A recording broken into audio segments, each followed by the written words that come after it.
The first thing I need to do is make my filling. It's kind of important that you have a food processor for this step because it's hard to blend thicker things like this in a blender. You need more surface area that the food processor provides. So I don't have to make very much of this because I have such a small piece of salmon. So I'm going to use half a container, and I'm gonna have leftovers, I know this, but half a container of this sour cream, half of this capers, and then half of the Boursin cheese. And I have the garlic and fine herb Boursin. So we have to do this in the proper order or else it just won't blend properly.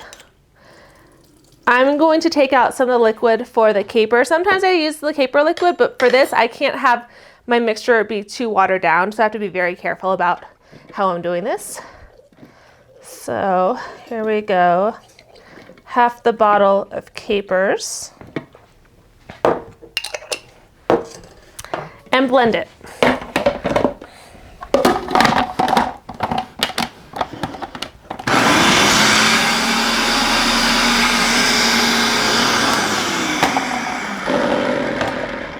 And then scrape. I want to make sure it's a little bit smaller.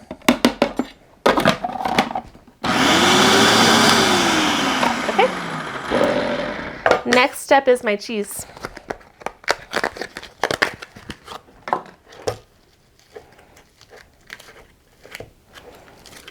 So half of this.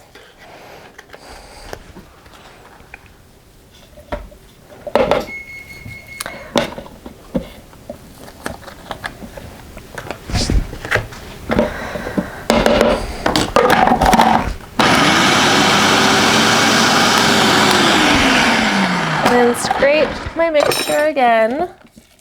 Try to get my cheese and capers incorporated.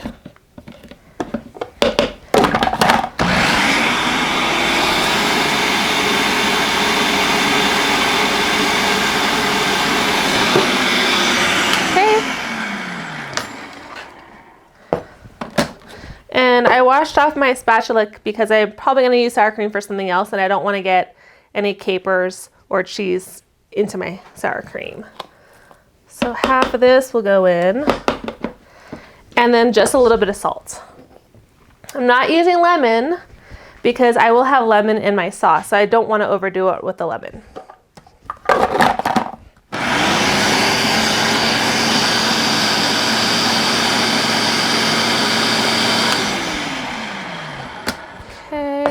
And then I'm going to scrape this down, and it's good. It's nice and thick,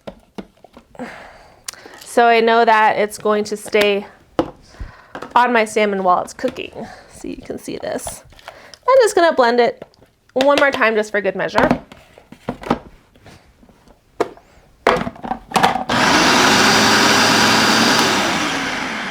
And just making sure my cutting board is nice and dry so I don't get my phyllo dough, so I don't get it soggy. Okay, the other part of this is I need to melt some butter because that's what I will spread with a pastry brush between the layers of the dough. And this dish calls for like a good amount. With all the sauces, there's a lot of butter involved. So I don't usually use salted butter, but I had an extra stick here, so I'm just going to go ahead and use it today. But there's not really any salt in the phyllo dough, so this little bit of salt is actually going to add a lot of flavor to my salmon.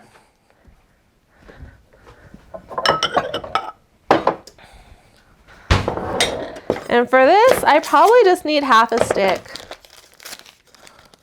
to start. I can always melt more. While that's melting, I'm going to open up this dough. Now, there's a really proper way to use this, and I'm not going to do that today. If you are going to be doing a lot of work with the dough, it's wise to take a damp towel and cover the dough so it won't dry out. But I'm not too concerned. I'm not working with that big of a piece today.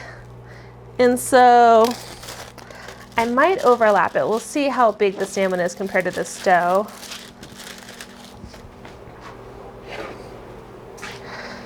So if I had 2 pieces here, one sheet would be perfect for each piece, but I need to double up this Filo dough so that I can make sure that I have enough to cover the salmon completely.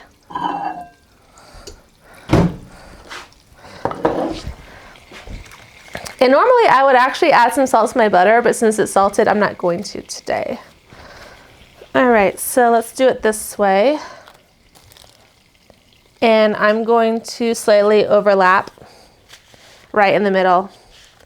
And then I'll just alternate. All right, so here we go. Butter is going on. This Filo dough is not quite thawed, so it has a tendency to rip. But if you know you're going to be making this dish, you can keep a roll in your fridge the day before, and it'll be the perfect temperature for you to work with.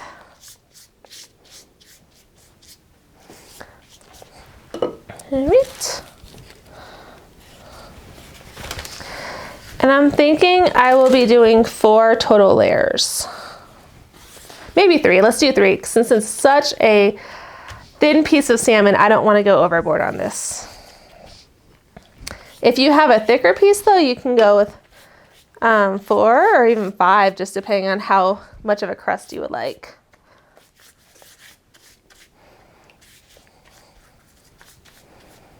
So that's 2. And on the 3rd layer,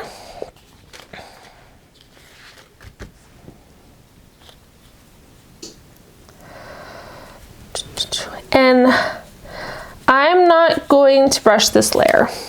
Instead, this is where I lay down my mixture.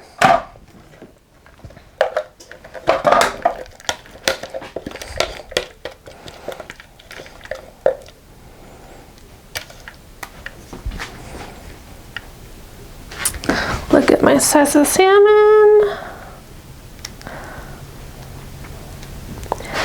The reason I like doing it this way too is it keeps the salmon so moist and tender when you're baking it. Okay, and final step. I'm gonna give this, not too much, I'm gonna give this a little bit of salt.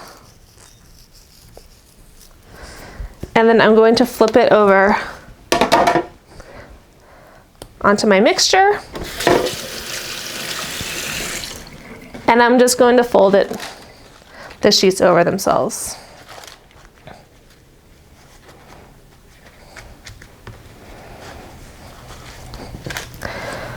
Okay.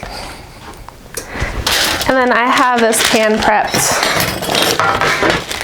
You don't have to use parchment, but in this case, I'm just going to make it easier to clean up. So it's really pretty. I'm going to give it one more coat of butter.